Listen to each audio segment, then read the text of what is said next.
అమ్మ అకస్మాత్తుగా చనిపోవడం, ఆ బాధను దిగమింగుకొని నాన్న చేయి పట్టుకుని రాజకీయాల్లో ముందడుగు వేస్తూ ఉన్న సమయంలో ఇక నాన్న కూడా తిరిగి రాని లోకాలకు వెళ్ళిపోతే ఆ కుటుంబ పరిస్థితి ఏంటి? గుండెల్లో బాధను దిగమింగుకొని ప్రస్తుతం కార్యకర్తల కోసం, తమను నమ్ముకున్న వారి కోసం ముందడుగు వేస్తూ ఉన్నారు భూమా కుటుంబ సభ్యులు. ప్రస్తుతం వారు ఉన్నారు, మనతో మాట్లాడదాం. మా ముందున్న కర్తవ్యం ఫస్ట్ మమ్మల్ని నమ్ముకున్న వాళ్ళు, మా క్యాడర్, మా సపోర్టర్స్ని వాళ్ళల్లో ధైర్యం అనేది నింపాలి. ఎందుకంటే భూమా నాగిరెడ్డి గారు ఉన్నారు అనే ఒక భరోసా వాళ్ళకి స్టార్టింగ్ నుంచి ఉంది కాబట్టి ధైర్యంగా ఇన్ని సంవత్సరాలు మరి అపోజిషన్లో ఉన్నా కూడా ధైర్యంగా ఉండగలిగారు. మరి ఆయన లేరు అంటే అందరూ కూడా ఎక్కడ ఇబ్బందులు పడకూడదు, ఎటువంటి ఆలోచనలు చేయకుండా వాళ్ళకి ఆ భరోసా ఇవ్వడానికి, ముఖ్యంగా ఆ భరోసా ఇవ్వడానికి నిన్న నేను అసెంబ్లీ కూడా వెళ్ళడం జరిగింది. ఎల్డర్ డాటర్కి ఫాదర్తో ఎక్కువ కంపాషన్ ఉంటుంది, ఎక్కువ ఉంటుంది. మీకు ఎలాంటి రిలేషన్ ఉంది? అంటే అందరికీ మా ముగ్గురికి ఫాదర్తో క్లోజ్ ఉండేవాళ్ళము. నాతోటి అంటే మదర్ ఉన్నప్పుడు వీళ్ళిద్దరు మదర్తో క్లోజ్, నేను ఫాదర్తో క్లోజ్ అన్నట్టు మేము సరదాగా ఇది చేసుకుంటుంటాము. బట్ ఈ మదర్ చనిపోయిన తర్వాత నుంచి నేను రాజకీయాల్లోకి రావడము, అంటే ఎక్కువ టైం స్పెండ్ చేయడము, అసెంబ్లీ విషయాలు కానీ లేకపోతే ఏదైనా కాన్స్టిట్యున్సీకి సంబంధించిన విషయాలు డిస్కషన్ కానీ ఇటువంటి చేయడంతో మా ఇద్దరి మధ్య ఇంటరాక్షన్ కూడా కొంచెం బాగా ఎక్కువ జరిగింది. ఇంకా ఆయన లాస్ట్లో హాస్పిటల్ ఉన్నప్పుడు కూడా మరి డిస్కషన్లు కొన్ని నాతోటి ఎందుకు చేయాల్సి వచ్చిందో ఆ టైంలో నాకు అర్థం కాలేదు, కానీ ఇప్పుడు it make sense.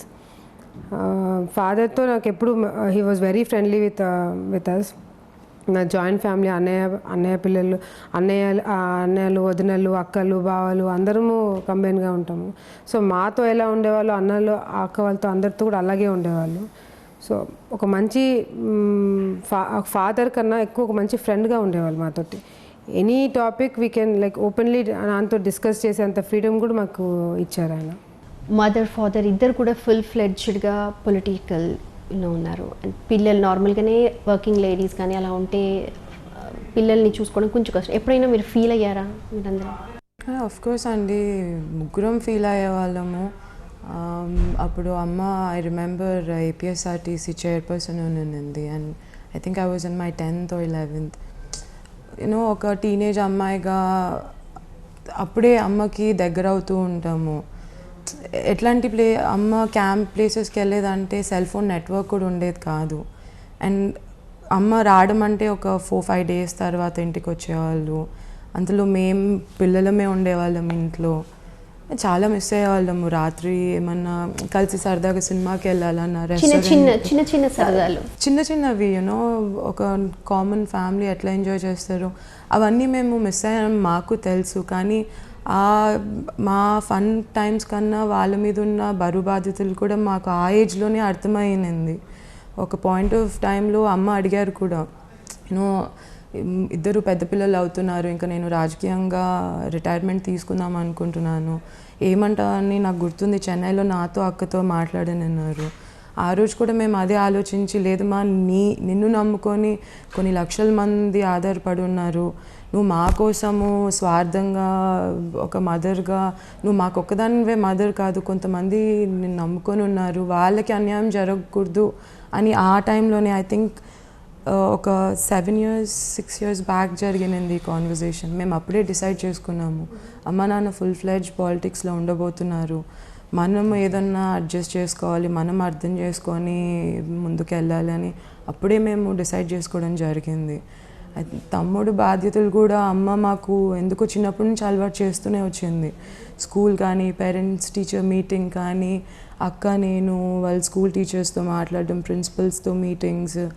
In fact last year నాన్న అక్క ఇంకా పాలిటిక్స్లో దిగిన తర్వాత తమ్ముడిని నేను 12th క్లాస్కి బెంగళూరుకి వచ్చి నాతోనే ఉండేనన్నాడు. 1 year ఇంకా అయిపోతుంది, నెక్స్ట్ ఏంటి గ్రాడ్యుయేషన్ టైంకి నాన్నది అన్ఎక్స్పెక్టెడ్గా జరిగింది. ఇది ఎట్లా బయటపడతామో మాకు తెలియదు, కానీ అమ్మ నాన్న ప్రెజెన్స్ అయితే డెఫినెట్లీ మేము మిస్ అవుతాము. యూనో ఇంటి పెద్ద లేకుండా ముగ్గురు పిల్లలం అంటే మా పైన ఉండే బాధ్యతలు కూడా చాలా ఉన్నాయి. కొన్ని లక్షల మంది మమ్మల్ని చూస్తున్నారు ఈరోజు. ఏంటి నెక్స్ట్ భూమా ఫ్యామిలీ నుంచి ఎవరు, అదే లెగసీ కంటిన్యూ అవుతుందా లేదా అనే డౌట్స్ కూడా ఉన్నాయి. ఒకటి ఏంటంటే ముగ్గురం సేమ్ బ్లడ్. మా వెనకాల అన్నాళ్ళు, మా పెద్దనాన్న పిల్లలు, వదినలు అంతే సపోర్టివ్గా ఉన్నారు. ఎంతున్నాం మేము పిల్లలం కూర్చొని రెస్పాన్సిబిలిటీస్ తీసుకొని ముందరికి వెళ్ళాల్సిన పరిస్థితే కానీ ఒకరు వచ్చి మమ్మల్ని ముందుకు నడిపిస్తారు అని ఎదురుచూపు అయితే ఇంతకుముందు మా నాన్నకి లేదు. పెద్దనాన్న చనిపోయినప్పుడు యాజ్ ఎమ్మెల్యే, మా అబ్బ చనిపోయినప్పుడు కూడా మేము ఎవరి సహాయం కోసం ఎదురు చూసే ఫ్యామిలీ కాదు. మమ్మల్ని నమ్ముకొని కొన్ని లక్షల మంది క్యాడర్ మెంబర్స్ ఉన్నారు, వాళ్ళకి ఆన్సరబుల్ మేము. అది అంతవరకు. రైట్. అంటే చాలా యంగ్ బ్లడ్, యంగ్గా మీ ఇద్దరు కూడా తను కూడా. Are you interested in politics now? అంటే I am interested in politics. అంటే ఒక లీడర్ కూతురునండి. I have seen my father as a leader. ఒక 10 మందిని కూర్చోబెట్టి ఒక లీడర్ మాట్లాడేది నేను రోజు దగ్గరుండి చూశాను. ఆ లీడర్షిప్ క్వాలిటీస్ ఐ థింక్ మా బ్లడ్లోనే ఉన్నాయి. ఇప్పుడు నేను ఇంట్లో రాజకీయంగా ఒక పదవిలో ఉండి చూసుకోవాల్సిన అవసరం మా ఫ్యామిలీకి లేదు. పదవిది ఇంపార్టెంట్ కాదు. మాదెంతున్నా మా నాన్నని నమ్ముకున్న వాళ్ళని మేము పైకి తెచ్చుకోవాలి. మా నాన్న ఇంత కష్టపడి ఒక సామ్రాజ్యంని ఏర్పరచుకున్నాడు. ఒక భూమా అంటే ఒక నమ్మకం ఏర్పరచుకున్నాడు రాయలసీమలో. అది ప్రజల్లోనే కాదు, ఒక లీడర్లో కూడా ఆయన మీద అంత నమ్మకం ఉంది. ఆ నమ్మకాన్ని మేము ఖచ్చితంగా కాపాడుకుంటాము. అది ఒక లీడర్గా చేస్తామా లేదా ఒక కింగ్ మేకర్గా చేస్తామా అనేది మా ఫ్యామిలీ మధ్యలో కూర్చొని మాకు ఇంకా నిజంగా టైం దొరకలేదు కూర్చొని మాట్లాడుకోవడానికి కూడా. ఏంటి నెక్స్ట్ అనేది ఎంతసేపు ఉన్నా మా క్యాడర్కి ఒక నమ్మకం కలిగించాలి ఈ పాయింట్లో అనేది ఇంపార్టెన్స్ ఇస్తున్నాము ఇప్పుడు. Right Vikhyat, 12th standard. So next ఏంటి అని ఆలోచించుకునే టైం కూడా లేదు. But you have got a full vacuum కనిపిస్తుంది. అట్ దిస్ పాయింట్ ఏమనిపిస్తుంది? అక్క చెప్పినట్టు ఇప్పుడు మెయిన్ క్యాడర్ని చూసుకోవాలి. I had made my plans, లండన్కి వెళ్దాం అనుకున్నా. బట్ సిచ్యువేషన్ తర్వాత ఇంకా టైం దొరకలేదు కూర్చొని నెక్స్ట్ ఏంటి అని ఆలోచించడానికి. నా the only responsibility we have is cadre. అది చూసుకున్న తర్వాత మెల్లిమెల్లిగా అంత సెటిల్ అయిన తర్వాత then probably I have time to sit and plan my future. Do you think ఆ సర్కిల్ అనేది మళ్ళీ కంటిన్యూ అవుతుంది అనిపిస్తుంది? ఎందుకంటే తాత చనిపోయాక డాడీ పాలిటిక్స్లోకి వచ్చారు. ఇప్పుడు డాడీ సడన్ డెత్ తర్వాత ఇప్పుడు నువ్వు నీ హైయర్ స్టడీస్కి చేయలేక మళ్ళీ again you're thinking of cadre. అంటే నాకు ఇవి చిన్నప్పటి నుంచే I been used to all this. నన్ను క్యాంపెయినింగ్కి తీసుకునేవాళ్ళు చిన్నప్పుడు. సో అవి చూసి అంటే even if I go for higher studies మళ్ళీ వచ్చి ఇక్కడే ఉండాలి. సో ఈ థాట్, ఈ క్యాడర్, ఈ కార్యకర్తలు అనేది చిన్నప్పటి నుంచే కొంచెం అలవాటు అవుతూ వచ్చేది. క్యాంపెయినింగ్కి వెళ్ళినప్పుడు, లేకపోతే మమ్మీతో ఏమైనా ప్రోగ్రామ్కి వెళ్ళినప్పుడు, డాడీతో ప్రోగ్రామ్కి వెళ్ళినప్పుడు ఇవన్నీ అలవాటు ఉండేది. సో ఇట్స్ నాట్ ఇదేదో ఇప్పుడు కొత్తగా ఆలోచించేదాన్ని ఏం లేదు. ఇది సిన్స్ చిన్నప్పటి నుంచి ఇవన్నీ అలవాటు అవుతుంది. రైట్. ఆ పాలిటిక్స్ అన్ని పక్కన పెడితే యాజ్ అ ఫ్యామిలీ ఇప్పుడు మీ ముగ్గురు, సో నౌ మీరు పెద్ద ఫ్యామిలీకి, సో ఎలాంటి డెసిషన్స్ ఉంటున్నాయి and what are the memorable moments with your father and mother? Can you share with us each of you? Memorable moments అంటే చాలా ఉన్నాయండి. పాలిటిక్స్లో ఉన్నా కూడా మోస్ట్ ఆఫ్ ద టైం మాతో స్పెండ్ చేయడానికి ట్రై చేసేవాళ్ళు. నాకు గుర్తున్నది మా నాన్న నేను హాస్టల్లో ఉన్నప్పుడు నాకు లెటర్స్ రాసేవాళ్ళు. నాకు అది బాగా గుర్తుండేది. ఎందుకంటే లెటర్స్ అప్పుడు ఫోన్ కాల్స్ అనేవి ఎక్కువ ఉండేవి కాదు. సో లెటర్స్ రాసేవాళ్ళు అనమాట. నాకు అది బాగా నచ్చేది. అది బాగా గుర్తుండిపోయింది నాకు. మదర్తో ఎక్కువ కొట్లాడేదాన్ని చిన్న చిన్న విషయాలకి. ఇద్దరం బాగా ఫ్రెండ్లీగా ఉండేవాళ్ళం. కొట్లాడినా కానీ మీకు ప్రేమ కనిపిస్తుంది. నాకు మీ చేయి మీద అమ్మ అన్న ఇది కనిపిస్తుంది. I could see this. You can show it, no problem. Yeah, okay. ఆ కొట్లాటలోనే ప్రేమ కనిపిస్తుంది. ఎక్కువ కొట్లాడతాం కాబట్టి బాగా మిస్ అయ్యేదాన్ని. నాన్నతో కూడా బాగానే కొట్లాడేదాన్ని. ఇప్పుడు ఇంకా కొట్లాటలేదు. ఇంకా వీళ్ళిద్దరికి ఇంకా అందరికీ సంజాయించుకొని పెద్ద బాధ్యత. బట్ నాన్న అమ్మ మోర్ దెన్ పేరెంట్స్ వాళ్ళు ఎక్కువ మాతో ఫ్రెండ్లీగా ఉండేవాళ్ళు. సో ఆ ఫ్రెండ్లీ ఇదిలో ఏదైనా ఓపెన్గా డిస్కషన్స్ చేసేవాళ్ళము, ఓపెన్గా మాట్లాడేవాళ్ళము ఎనీ టాపిక్. సో ఆ విషయంలో బాగా మిస్ అయిపోతుంటాము. విఖ్యాత్, నువ్వు మమ్మీ చనిపోయినప్పుడు కూడా చాలా చిన్న ఏజ్, ఇప్పుడు ఫాదర్ కూడా. నీకు మెమరబుల్గా ఏంటి అంటే ఎలా అనిపిస్తుంది? మమ్మీ డాడీ ఇద్దరు లేరు. అంటే నాకు మెమరబుల్ మూమెంట్స్ అంటే చిన్నప్పుడు ఎవ్రీ 1 year ఒక ఇంటర్నేషనల్ ట్రిప్కి వెళ్ళటం. So all those trips very memorable. కానీ రీసెంట్గా డాడీ వాళ్ళు కొంచెం బ్రేక్ తీసుకొని హైదరాబాద్లో నేను చదువుకుంటున్నప్పుడు. సో ఆ రోజు రెగ్యులర్గా మూవీస్ రెస్టారెంట్స్కి వెళ్ళేటప్పుడు ఆ పీరియడ్ ఆఫ్ టైంలో అన్ని మూమెంట్స్ నాకు memorable moments. Monica? I think నాన్న నేను చాలా similar personalities in terms of stubbornness కానీ కోపం కానీ ఇద్దరికి రెప్లికా ఆఫ్ భూమా నాగిరెడ్డి గారు. ఏమో అంటే నాన్న నేను ఎట్లా అంటే ఇద్దరము సేమ్ కదా, కోపం వచ్చినా ఇద్దరం ఎక్స్పెక్ట్ చేస్తాం ఒకరు వచ్చి ఒకరితో మాట్లాడాలని. అప్పుడు అమ్మ వచ్చి మా ఇద్దరి మధ్యలో పంచాయతీలు చేసేది, వచ్చి నాకు చెప్పేది వెళ్ళి నాన్నతో మాట్లాడు అని, నాన్నతో వెళ్ళి చెప్పేది వెళ్ళి మునితో మాట్లాడు అని. అండ్ చిన్నప్పుడు ఎప్పుడైనా ఐ థింక్ నా ఫస్ట్ బర్త్డేకి అనుకుంటా నాన్న నాకు సైకిల్ గిఫ్ట్గా ఇచ్చారు, అన్ని పార్ట్స్ ఉన్నాయి. అండ్ హెవీ ఫ్యాక్షన్ టైం అప్పుడు నానే కూర్చొని బయట బాల్కనీ దగ్గర సైకిల్ అంతా ఆయనే ఫిక్స్ చేసి he taught me first cycle నేర్పించింది కూడా నానే. అండ్ ఎప్పుడైనా ఏదైనా బోర్ కొడుతున్నప్పుడు ఫ్యాక్షన్ టైంలో అంతా కార్లో జర్నీస్ అంతా ఉండేది కదా, అమ్మ నేను మధ్యలో అమ్మ మధ్యలో నేను ఉండేదాన్ని. బోర్ కొట్టినప్పుడు అంతా సాంగ్స్ పెట్టించుకొని నాతో డాన్స్ వేయించుకోవడం నాన్నకు చాలా ఇష్టము. ఏ ఫ్యామిలీ ఫంక్షన్ అయినా ఎవరి సంగీత అయినా మస్ట్ అండ్ షుడ్ నేను డాన్స్ వేయాల్సిందే, లేకపోతే నాన్న అలిగేవారు, లేకపోతే స్టేజ్ మీదకి వచ్చేవారు కాదు. నా ఎంగేజ్మెంట్ పార్టీ రోజు కూడా నేను డాన్స్ వేయకపోతే నాన్న కేక్ కటింగ్ కూడా రానని చెప్పడం జరిగింది. సో అన్నీ చిన్న చిన్నవి యూనో అట్లా మిస్ అవుతూ వచ్చి ఫైనలీ ఆ పర్సనే మిస్ అయిపోయాడంటే అసలు ఓవర్ నైట్ అర్థం కావట్లేదు యూనో ఏంటి ఇంత హార్ష్గా ఉంటుందా life. It's very unbelievable what has been happening. అసలు మమ్మీ చనిపోయాక హార్డ్లీ 3 years అవుతుంది మమ్మీ చనిపోయి. 3 years. ఈ 3 years ఎలా ఉండేవారు? మమ్మీ చనిపోయాక మీ మీద కూడా బాధ్యత ఎక్కువైంది, మీరు పాలిటిక్స్లో ఎంటర్ అయ్యారు, యువర్ రోమింగ్ ఆల్ అరౌండ్. అమ్మ చనిపోయిన తర్వాత మామూలుగా అయితే అమ్మ చనిపోక ముందు ఒక డిఫరెంట్ మైండ్ సెట్లో ఉండేవాళ్ళము. అంటే ఎడ్యుకేషన్ కోసం ఎక్కడికైనా వెళ్ళడము, ట్రావెలింగ్, బిజినెస్, అట్లా ఆలోచనలో ఉన్నాము. ఎప్పుడు నాకైతే పొలిటికల్గా వస్తానని నేను ఎప్పుడు అనుకోలేదు. Pursued education in Australia. ఇద్దరం నేను ఇద్దరం చదివాము ఆస్ట్రేలియాలో. రాజకీయాలు వస్తానని అనుకోలేదు, నేను ఎప్పుడు బిజినెస్ వైపు ఆలోచించేదాన్ని. బట్ అమ్మదైన తర్వాత ఎప్పుడైతే నేను ఇంకా ఆలగడ్డ ఎమ్మెల్యే అని చెప్పి నా పేరు ఇచ్చేసాను, ఇంకా అప్పటి నుంచి ఇంకా దేస్ నో లుకింగ్ బ్యాక్. ఇంకా ఫుల్ ఫ్లెడ్జ్గా పాలిటిక్స్లోనే ఇంకా ఉందామని డిసైడ్ అయిపోయాము. ఇంకా కార్యకర్తలతో క్లోజ్ అవ్వడము, జనాల్లోకి వెళ్ళడము, ప్రోగ్రామ్స్ ఏదైనా ఉంటే డెవలప్మెంట్ యాక్టివిటీస్లో కానీ తిరగడము, లైఫ్ అంతా కంప్లీట్గా చేంజ్ అయిపోయింది. బట్ సాటిస్ఫాక్షన్ ఉంది. నా లైఫ్కి ఒక మీనింగ్, ఇది నా మీనింగ్ అని చెప్పి అర్థమైంది. ఓకే, ఇప్పుడు తమ్ముడు హార్డ్లీ 17 years, మీరు ఎల్డర్. సో ఇప్పుడు ఒక వ్యాక్యూమ్ లాగా ఏదైతే ఉందో దాన్ని ఎవరు భర్తీ చేస్తే బాగుంటుందని అనుకుంటూ ఉన్నారు? ముగ్గురుము చాలా స్ట్రాంగ్ అండి, ఎవరు భర్తీ ఏం చేయాల్సిన అవసరం లేదు. మెంటల్గా ఒకటి ప్రిపేర్ అవుతే అది కంపల్సరీ చేసేంత వరకు మేము కూడా ఇది చేసేది లేదు. ముగ్గురికి కమిట్మెంట్ ఉంది. నాట్ జస్ట్ మేము ముగ్గురమని కాదు, ఇంట్లో పెద్దనాన్న పిల్లలు వీళ్ళందరూ కలిసి పెరిగాము. సో ఎటువంటి డెసిషన్ తీసుకోవాలన్నా మేము ముగ్గురం కూర్చొని తీసుకోము, అందరం కూర్చొని తీసుకుంటాం. అన్నలు అక్కలు అందరితో కూర్చొని ఏది మంచిది, ఏది కరెక్ట్ ఫ్యామిలీకి అని అనుకొని అందరితో చర్చించిన తర్వాతనే నిర్ణయం తీసుకుంటాము. ఆ రోజు నా పేరు ప్రపోజ్ చేస్తున్నప్పుడు కూడా ఫ్యామిలీ మెంబర్స్ అందరినీ కూర్చోబెట్టుకొని ఇట్లా అఖిలని అనుకుంటున్నాము అది అని చెప్పి చేశారు. సో ఎటువంటి డెసిషన్ అదే పర్సనల్ అయినా కెరియర్ వైజ్ అయినా ఏదైనా సరే కూర్చొని అన్నలతో డిస్కస్ చేసి మొత్తం ఫ్యామిలీలో అందరితో కూర్చొని అందరూ ఓకే అని ఏదైనా సజెషన్స్ ఉంటే సజెషన్స్ ఇస్తారు. సో ఆ ఇదిలో వెళ్తాము.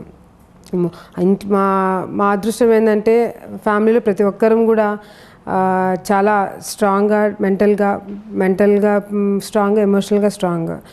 సరే ఇది ఇంతకటితో కంప్లీట్ అయిపోయింది, నెక్స్ట్ ఏంటి, మనం ఇట్లా ఉండాలి, ఇట్లా మెంటల్గా ప్రిపేర్ అవుతూ ముందుకెళ్తాము.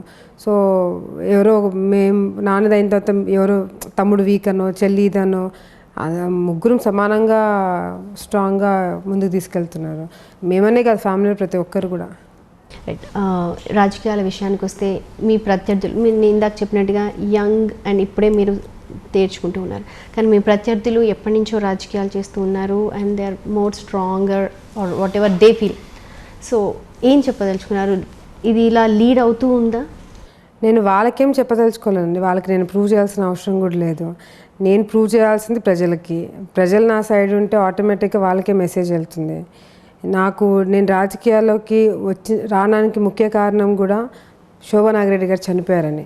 ఆమె ప్లేస్ని నేను ఎట్లా న్యాయం చేయగలుగుతాను, నేను ఎట్లా ప్రజలకి అందుబాటులో ఉండగలుగుతాను, ఇంకా మనం డెవలప్మెంట్ వైజ్ ఎటువంటి కార్యక్రమాలు చేయబోతున్నాము, ఇవన్నీ నేను ఆలోచిస్తానే. కానీ నా అపోజిషన్ ఎవరు, వాళ్ళు స్ట్రాంగ్గా కాదా, నాకు వాళ్ళకి ఎంత ఏజ్ ఇది ఉంది, మనము మన మెంటాలిటీ మన మైండ్లో మనం క్లియర్గా ఏం చేద్దామని క్లియర్గా ఉన్నప్పుడు నేను ప్రజల కోసం వచ్చినాను.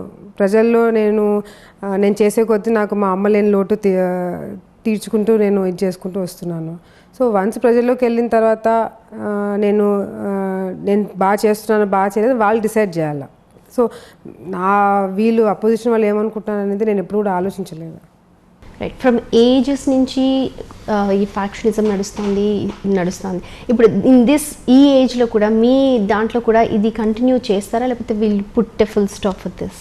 దేర్ ఇస్ నో ఫ్యాక్షన్ అండి. ఇప్పుడు గతంలో మీరు చెప్పినట్టుగా ఫ్యాక్షన్ అనేది ఉన్నింది. బట్ ఈ మధ్యలో ఎప్పుడైతే శోభా నాగిరెడ్డి గారు, భూమా నాగిరెడ్డి గారు ఆలగడ్డ పాలిటిక్స్లో ఇన్వాల్వ్ అయ్యి ఫ్యాక్షన్ తగ్గించుకుంటూ వచ్చారు. ఎప్పుడు కూడా మా ఫ్యామిలీ కానీ మేము కానీ ఫ్యాక్షన్ ఎంకరేజ్ చేసిందే లేదు. ఇంకా మా ఫ్యామిలీ మెంబర్స్ దాంట్లో బలైనారే కానీ మేము ఎప్పుడు కూడా ఫ్యాక్షన్ ఎంకరేజ్ చేసింది లేదు. మీకు భూమా నాగిరెడ్డి గారు శాంతి యాత్ర కూడా మరి రాయలసీమలో చేయడం జరిగింది. ఒక ఫ్యాక్షనిస్ట్ అనే ముద్ర పడిన వాళ్ళు శాంతి యాత్ర చేశారు. అంటే దీంట్లో ఇన్వాల్వ్ అయ్యారు కాబట్టి ఆయనకి ఆ పేరు వచ్చిందే కానీ మేము ఎప్పుడు కూడా అటువంటి ఆలోచనలు కూడా ఎప్పుడు లేవు. Okay right. Okay Monica, you're the person, అంటే మీరు డాడీతో లాస్ట్లో ఉన్న పర్సన్. అసలు ఏం జరిగింది ఆ రోజు? అంటే అంతకు ముందు కూడా హెల్త్ బాగాలేదు, కేర్లో ట్రీట్మెంట్ అన్నారు, అంతకంటే ముందు కూడా బాగాలేదా? ఎలా అసలు? అంటే we had a history of cardiac arrest in the family అండి. కానీ నాన్న అమ్మ ఇన్సిడెంట్ అయినప్పటి నుంచి కొంచెం ఎమోషనల్గా, అఫ్కోర్స్ యునో ఒక మనిషి ఇంత పని చేసి ఎండ్ ఆఫ్ ద నైట్ రూమ్కి వెళ్తే ఆ పీస్ ఉండేది ఆ లైఫ్ పార్ట్నర్తోనే. ఆ పీస్ లేని టైంలో కొంచెం ఎమోషనల్గా డౌన్ అయ్యని ఉన్నారు. నేను డినై చేయను. కానీ నాన్న హెల్త్ ఎట్లా అంటే పాస్ట్ 1 వీక్ హాస్పిటల్లోనే ఉన్నానన్నారు. ట్రీట్మెంట్ అంతా జరిగింది, ఈసీజీ అన్నీ నార్మల్గానే వచ్చినాయి. కరెక్ట్గా ఎమ్మెల్సీ ఎలక్షన్స్ జరుగుతున్నాయి. ఆ స్ట్రెస్ నేనింది. ఇవన్నీ కొత్త కాదండి. లైక్ ఫ్రమ్ ద బిగినింగ్ నేవే. కానీ ఎవరు ఎక్స్పెక్ట్ చేయలేదు ఇంత అవుట్ ఆఫ్ ప్రపోర్షన్ బ్లో అవుతుందని చెప్పి. డాక్టర్స్ కూడా చెప్పడం జరిగింది, డిశ్చార్జ్ వద్దున్నా ప్లీజ్ హాస్పిటల్లో ఉండండి, రెస్ట్ తీసుకోండి, ఏదైనా కానీ చూసుకుందాము అంటే. నేను ఒక్కరోజు వెళ్ళేసి సీఎంని కలిసేసి అపాయింట్మెంట్ ఫినిష్ చేసుకొని నంద్యాలలో ఇంకొక అపాయింట్మెంట్ ఉన్నింది మీటింగ్, అది కంప్లీట్ చేసుకొని హాస్పిటల్కి వచ్చేస్తాను, జస్ట్ 2 days టైం ఇవ్వండి అని డాక్టర్స్ని రిక్వెస్ట్ చేసుకొని నాన్న డిశ్చార్జ్ అయ్యారు. డిశ్చార్జ్ అయిన వెంటనే ఇంట్లో ఒక 1-2 days రెస్ట్ తీసుకున్నారు. నేనే అన్నీ దగ్గరుండి మెడిసిన్స్ నుంచి, బెడ్ నుంచి, water to food to clothes అన్నీ యూ నేమ్ ఇట్, ఒక చిన్న పిల్లడిలాగా చూసుకున్నాం నాన్నని 2 weeks. తర్వాత నాన్న విజయవాడకి వెళ్ళి సీఎంని కలిసేసి 8:40 ఫ్లైట్కి విజయవాడకి వెళ్ళారు. అక్కడికి నేను కూడా వెళ్ళాల్సి ఉన్నింది. కానీ నాన్న నువ్వు వచ్చే లోపల నేను మళ్ళీ నంద్యాలకి బయలుదేరుతాను వద్దు అని చెప్తే నేను అన్నయ్య కలిసి హైదరాబాద్ నుంచి డైరెక్ట్గా ఆలగడ్డకు రావడం జరిగింది. మేము వచ్చేసరికి నాన్న రీచ్ అయ్యారు, డిన్నర్ చేశారు, మాట్లాడుకున్నాము. అక్క వచ్చింది ప్రోగ్రామ్ అయిపోయిన తర్వాత. అంతా బాగా జరిగింది. పడుకున్నాము, పొద్దున్న లేసాము. As normal insulin, sugar test అన్నీ అయ్యాయి. He was feeling fine. కానీ ఆ 1 week నుంచి నీరసంగా ఉన్నారు. హాస్పిటల్లో నాన్నకు ఉండడమే ఇష్టం లేదు. ఆ నీరసం అనుకున్నామే కానీ ఇంకొకటి అని మాకు ఐడియా కూడా లేదు. సరే అని అక్క ఆ రోజు మార్నింగ్ 8:30కి అట్లా అహోబిలంకి వెళ్తుందంటే నాన్నతో నేను కూడా చెప్పాను, నాన్న వెళ్దామా, నీకు కూడా ఏమైనా చేంజ్ ఉంటుందేమో, కొంచెం చల్లగాలి, యుల్ ఫీల్ ఫ్రెష్ ఏమో అంటే, లేదు నీరసంగా ఉందని చెప్పి అక్కకు కూడా నాన్న కారు ఇచ్చి పంపించారు. నాన్న ఇలాగ నాన్న సోఫాలో పడుకుని ఉన్నారు, నేను ఇక్కడ నుంచుని ఉన్నాను. టీవీ పెట్టమ్మా అంటే టీవీ ఆన్ చేస్తే డిష్ రావట్లేదని చెప్పి ఏసీ ఆన్ చేద్దామని ఇటు తిరిగాను. సోఫాలో కొంచెం ఫిట్స్ వచ్చినట్టు ఉంది. ఫస్ట్ నేను ప్యానిక్ స్టేజ్కి వెళ్ళిపోయాను. సిపిఆర్ నేర్చుకున్నాను కొంచెము. I gave him CPR. పరిగెత్తుకుంటూ వెళ్ళి డ్రైవర్ని పిలుచుకొని వచ్చి నాన్నని కార్లో పడుకోపెట్టి నేను పరిగెత్తుకుంటూ రోడ్ మీద దొరికిన ఆటో ఎక్కి మా కజిన్ హాస్పిటల్ ఉంది ఇక్కడే జస్ట్ 1 minute. నాన్నని 3-4 minutesలో హాస్పిటల్కి తీసుకెళ్ళాము. డాక్టర్స్ మా బావ అక్క ఇద్దరు మామయ్య అందరూ వచ్చిన్నారు. సిపిఆర్, ఆక్సిజన్, అడ్రిలిన్ ఇంజెక్షన్ కూడా ట్రై చేశారు. అది వేరే హాస్పిటల్ నుంచి అకాల్ హాస్పిటల్కి తెచ్చి ఇంజెక్షన్ ఇచ్చి మొత్తం ట్యాంక్ పెట్టి అంబులెన్స్లో పడుకోబెట్టి నంద్యాలకి తీసుకెళ్ళాం. అప్పటికి మాకు తెలీదు వాట్ ఈస్ హ్యాపెనింగ్ అని. కార్డియాక్ అరెస్ట్ అని తెలుస్తుంది కానీ అంత సివియర్ అని తెలీదు. He's not responding. సిపిఆర్ ఇస్తున్నాను నాకు కూడా డాక్టర్స్. అండ్ అక్క వాళ్ళు అహోబిలంలో ఉన్నారు. అక్కతో పాటు నాన్న టీం అందరూ గన్మెన్ డ్రైవర్స్ అందరూ వెళ్ళారు. నా ఫోన్ నా దగ్గర లేకుండా ఉంది. ఇంకా అటు ఇటు చూసి అక్కకు ఫోన్ చేసి మా అమ్మ వాళ్ళకి ఫోన్ చేసి వాళ్ళు వచ్చేసరికి ఒక 15-20 minutesలో అందరూ వచ్చేసారు. లోపల 108కి ఫోన్ చేసి నాన్నని నంద్యాల హాస్పిటల్కి తీసుకెళ్తున్నప్పుడే చెప్పారు చాలా క్రిటికల్ అని. అండ్ మధ్యలో లోకేష్ గారికి ఫోన్ చేసాము. సీఎం గారితో మాట్లాడి ఎయిర్ లిఫ్ట్కి ఏమన్నా స్కోప్ ఉందేమో చాలా ట్రై చేసాము. డాక్టర్స్ కూడా 2 hours కార్డియాలజిస్ట్ అందరూ న్యూరాలజిస్ట్ వచ్చారు. సిపిఆర్ ఇస్తుంటే నాన్న రెస్పాండ్ అవుతున్నారు కానీ సిపిఆర్ ఆపేస్తుంటే పల్స్ పడిపోతూనే.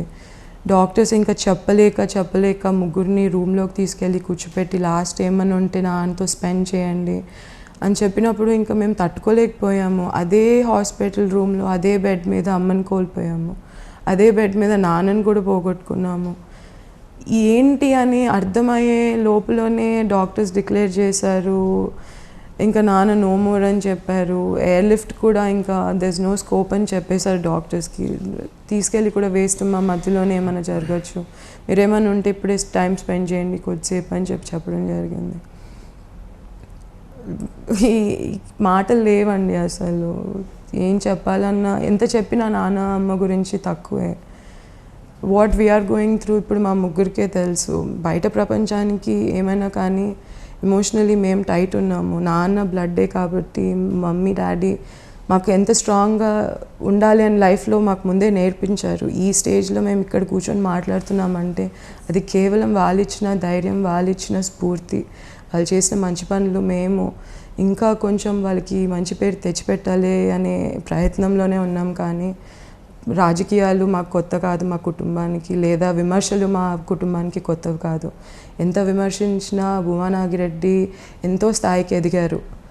వాళ్ళ పిల్లలమే మేము కూడా. వాళ్ళ పేరుకి కీర్తిని తీసుకురావాలని మరొకటి కాదండి. దేనికి ఆశించము.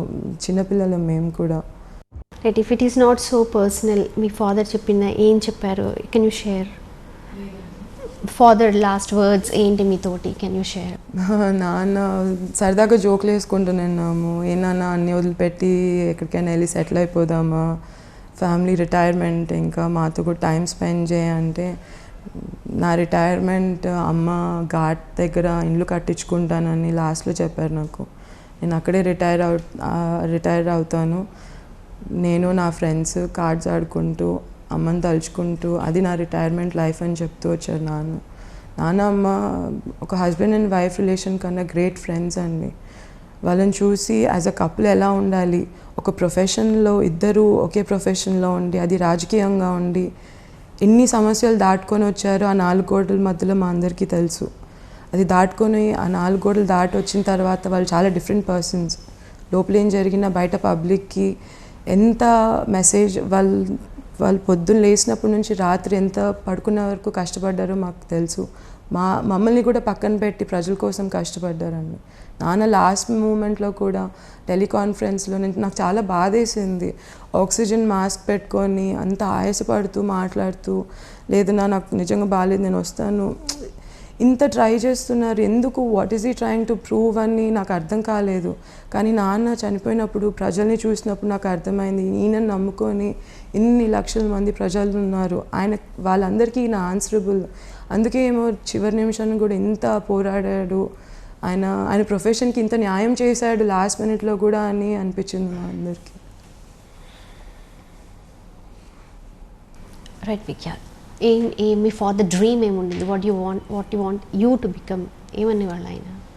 అంటే డాడీ ఇప్పుడు నేను చాలాసార్లు అడిగాను actually.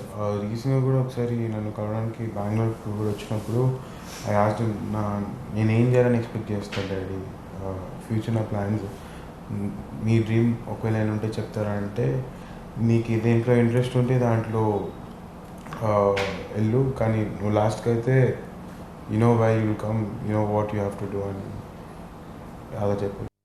Okay, on bed when you are talking what ఎలా ఉంటుంది డాడీ ఏం చెప్పారు అప్పుడు? లాస్ట్ వర్డ్ వచ్చేసి I was dropping him to the airport, విజయవాడకి వెళ్తున్నాను, ఎయిర్పోర్ట్లో దింపనీకి వెళ్తున్నాను. లాస్ట్ వర్డ్ వచ్చేసి, సరే నువ్వు జాగ్రత్తగా ఇంటికి వెళ్ళిన తర్వాత నాకు ఒకసారి ఫోన్. దోజు లాస్ట్ తర్వాత నైట్ పడుకున్నాను. మార్నింగ్ లేచేసరికి 9:30 ఆ టైంలో నాకు కాల్ వచ్చింది. నాకు కాల్ రావడానికి కూడా ఇలా చనిపోయారని నేను నాకేం చెప్పలేదు. ఆల్ ఐ న్యూ వాజ్ డాడీకి హెల్త్ బాగాలేదు, హాస్పిటల్కి తీసుకెళ్తున్నాము అని చెప్పారు. సో నేను ఇంకా బయలుదేరి వచ్చేసరికి ఇక్కడికి వచ్చి నంద్యాల హాస్పిటల్లో ఉండేసరికి హాస్పిటల్ ఎంటర్ అయినప్పుడు చెప్పారు నాకు that he was no more.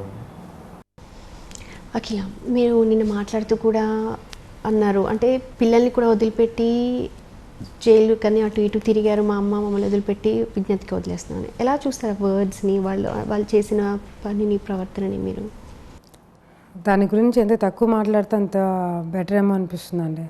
ఎందుకంటే వాళ్ళు చేసిన పనికి మనం ఎంత మాట్లాడితే దానికి అంత ఇంపార్టెన్స్ వస్తుంది.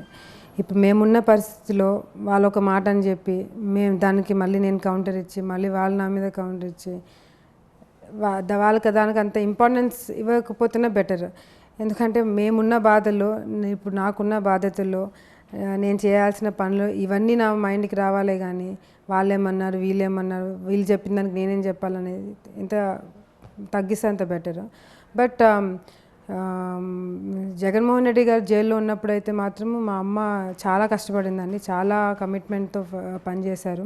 అదేవిధంగా మరి భూమా నాగిరెడ్డి గారు కూడా అంతే ఇదిగా అడ్వైజ్ చేయడం కానీ పార్టీని నిల్చోడానికి కారణం ఒక విధంగా మొత్తం పార్టీ అంతా తానే నడిపించారు. అది ఓపెన్ ఫ్యాక్ట్, ప్రతి ఒక్కరికి తెలుసు, వైఎస్ఆర్సీపీలో ఉన్న వాళ్ళకి తెలుసు, జనాలందరికీ తెలుసు. కానీ అట్లీస్ట్ మినిమం, సరే మేము పార్టీ మారిన తర్వాత వాళ్ళు మినిమం చేయగలిగింది ఏదైనా ఉంటే 2 మాటలు మాట్లాడాలి, లేకపోతే అది కూడా లేకపోతే సరిపోయింది. అది కాకుండా అనవసరమైన మాటలు మాట్లాడడం అనేది మరి ఎటువంటి దానికి దారి తీస్తుందో మరి అర్థం కావట్లేదు. ఓకే, ఇప్పుడు మీరు దిస్ ఇస్ అంటే చాలా ఎర్లీ టైం, ఇప్పుడు ఏంటి మీ ఫ్యూచర్ ఏంటి, ఫోకస్ ఏంటి అని చెప్పడానికి, ఈవెన్ దో మీ ఫోకస్ దేని మీద ఇప్పుడు కంప్లీట్గా ఇదేనా, లేకపోతే వాళ్ళిద్దరిని ఇంకా సెటిల్ చేయాలి, ఫ్యూచర్లో పాలిటిక్స్లోకి ఇద్దరిని ఎంటర్ చేస్తారా, ఎలాగా? చూడండి, పాలిటిక్స్లోకి ఎంటర్ అవుతారా, ఇప్పుడు వాళ్ళ ఫ్యూచర్ ఏంటి, విఖ్యాత్ ఎప్పుడు వస్తాడు, మౌనిక ఎప్పుడు వస్తాడని మాట్లాడే టైం కాదు ఇది. బికాజ్ ఇంకా భూమా నాగిరెడ్డి గారు చనిపోయి ఎక్కువ రోజులు కూడా కాలేదు. But one thing I can say is అండి, ఫ్యామిలీ ప్రతి ఒక్కరికి, విఖ్యాత్తో సహా ప్రతి ఒక్కరికి కూడా ప్రజలకి మంచి చేయాలనే ఒక ఆలోచన ఉంది. అది మౌనిక కానీ, విఖ్యాత్ కానీ, మేము కానీ, ఎవరైనా సరే ప్రతి ఒక్కరికి ప్రజలకి మంచి చేయాలనే ఒక ఆలోచన ఉంది. తప్పకుండా మా సైడ్ నుంచి నంద్యాల ప్రజలకి, అటు ఆలగడ్డ ప్రజలకి చేయాల్సిన అన్ని కార్యక్రమాలు మా కుటుంబం సైడ్ నుంచి మేము చేసుకుంటూ వస్తాం. దాంట్లో ఎటువంటి గ్యాప్ రానివ్వు. మమ్మల్ని నమ్ముకున్న వాళ్ళకి ఏ విషయాల్లో కూడా మేము అన్యాయం చేయకుండా వాళ్ళు మాతో పాటే ముందుకు తీసుకెళ్తాం. ఇప్పుడు మాకు మాత్రం ఎవరున్నారు? తల్లి తండ్రి అంతా జనాలే అయిపోయారు. ప్రజలతోనే ఉంటాము, ప్రజల గురించి ఆలోచిస్తాము. ఏదైనా ఉంటే సమస్యలు కూర్చొని మాట్లాడుకొని మిగతా సమస్యలన్నీ కూడా తీర్చుకుంటూ వస్తాం. లెట్ మీ ఫాదర్ డ్రీమ్, నంద్యాలలో 10 లక్షల ఇల్లు కట్టించాలి, రోడ్ వైడనింగ్ అనేది ఇంపార్టెంట్, చాలా ఇంపార్టెంట్. కానీ దాని మీద ఎంత ఫోకస్ పెడుతున్నారు? మొత్తం ఫోకస్ అంతా దాని మీదే ఉందండి. ఎందుకంటే ఇప్పుడు భూమా నాగిరెడ్డి గారు చనిపోక ఒక రోజు ముందు కూడా ముఖ్యమంత్రి గారిని వెళ్ళి కలిసి ఇంకా ఆయన చివరి కోరిక చెప్పుకున్నారు. చెప్పడము, తర్వాత కార్యకర్తల్ని, కౌన్సిలర్ని వెళ్ళి తీసుకెళ్ళి పరిచయం చేసి ఏదో అప్పచెప్పినట్టుగా ఉంది అక్కడ. కంపల్సరీ అది చేసి పెడతామని చెప్పి ఆ రోజు భూమా నాగిరెడ్డి గారికి చెప్పడం జరిగింది. అదేవిధంగా నిన్న అసెంబ్లీలో కూడా మీరు చూస్తే మరి ముఖ్యమంత్రి గారు మరీ నాకు భరోసా ఇవ్వడం జరిగింది, నాకు నా కుటుంబానికి. తప్పకుండా ఏదైతే ఆ 10,000 ఇల్లు, తర్వాత మరి రోడ్ వైడనింగ్, వాటర్ స్కిప్స్ ఇవన్నీ కూడా పెట్టి వీలైతే భూమనాగ్ రెడ్డి గారి పేరు నిలిచిపోయేలాగా ప్రోగ్రామ్స్కి మీ నాన్న పేరు పెడతామని చెప్పి నాకు చెప్పడం జరిగింది. నిజంగా అంటే ఈరోజు ముఖ్యమంత్రి గారు అంతా పెద్ద స్థాయిలో మాకు భరోసా ఇస్తున్నారంటే కూడా మేము ఒక మంచి లీడర్ కింద చేరామని చెప్పి ఒక నమ్మకం కలిగించారు. భూమనాగ్ రెడ్డి గారు వదిలేసి వెళ్ళిపోయినా కూడా మాకు ఒక ఫాదర్ ఫిగర్ లాగా మేము ఉండి చేస్తామని చెప్పి నాకు ఈరోజు ముఖ్యమంత్రి గారు హామీ ఇస్తున్నారంటే చిన్న విషయం కాదండి. తప్పకుండా ఆలగడ్డ నంద్యాలకు సంబంధించిన అన్ని డెవలప్మెంట్ యాక్టివిటీస్ కూడా మరి మేము త్వరలోనే స్టార్ట్ చేస్తాము. ముఖ్యంగా మరి నంద్యాలలో చూసుకుంటే ప్రజలందరికీ కూడా హామీ ఇవ్వాలా, భరోసా ఇవ్వాలా. ఏ సమస్య వచ్చినా కూడా మేము ముందుంటామని మా కుటుంబం సైడ్ నుంచి వాళ్ళకి భరోసా ఇవ్వడానికి మరి మీటింగ్లు పెడుతున్నాము. ఎమ్మెల్సీ ఎలక్షన్ కూడా మరి చివరి వరకు భూమనాగ్ రెడ్డి గారు ఒక బాధ్యత తీసుకొని మేము చేస్తామని చెప్పి మాట ఇచ్చారు కాబట్టి మేము ఎమ్మెల్సీ కూడా మరి శిల్ప చక్రపాణికి సపోర్ట్ చేయాలని చెప్పి అనుకున్నాం కాబట్టి ఆ కార్యక్రమాలు ఫస్ట్ కంప్లీట్ చేసుకుంటూ వస్తాం. Right, okay. Final word to మీ కార్యకర్తలు కానీ పార్టీ వాళ్ళకి ఫైనల్ వర్డ్ ఒకటి అందరూ. నా ఫైనల్ వర్డ్ ఒకటే అండి, భూమనాగ్ రెడ్డి గారు, భూమా శోభానాగ్ రెడ్డి గారు చనిపోయారని మేము అనుకోవట్లేదు. వాళ్ళు ఎప్పుడు మా మనసులోనే ఉంటారు. మేము చేసే ప్రతి ఒక్క మంచి పనిలో, మేము చేసే ప్రతి ఒక్క స్టెప్లో మరి వాళ్ళ ఆశీర్వాదాలు, వాళ్ళ ప్రేమాభిమానాలు ఉంటాయి. మాకన్నా ఇంకా ధైర్యంగా మరి క్యాడరు, కార్యకర్తలు వీళ్ళందరూ కూడా ఉన్నారని నమ్ముతున్నాం మేము. ఎందుకంటే నిన్న నేను అంత బాధలో కూడా అసెంబ్లీకి వెళ్ళాలంటే కూడా దానికి కారణము మరి మీరందరి కార్యకర్తలే అని కూడా ప్రజలందరికీ మరొకసారి తెలియజేసుకుంటూ, నాకు నా కుటుంబంకి ఎప్పటికీ మీ సపోర్టు, మీ ఆశీర్వాదాలు ఉంటాయని నేను నమ్ముతున్నాను. Right, okay. Thank you very much మాతో టైం స్పెండ్ చేసినందుకు and all the best. Me father mother ఏదైతే చూపించారో దారి, అది మీరు నిజంగా అలాగే వెళ్తూ ఉన్నారు, అలాగే వెళ్ళాలని, ప్రజల కోసం పాటుపడాలని మేము కోరుకుంటున్నాం. Thank you so much.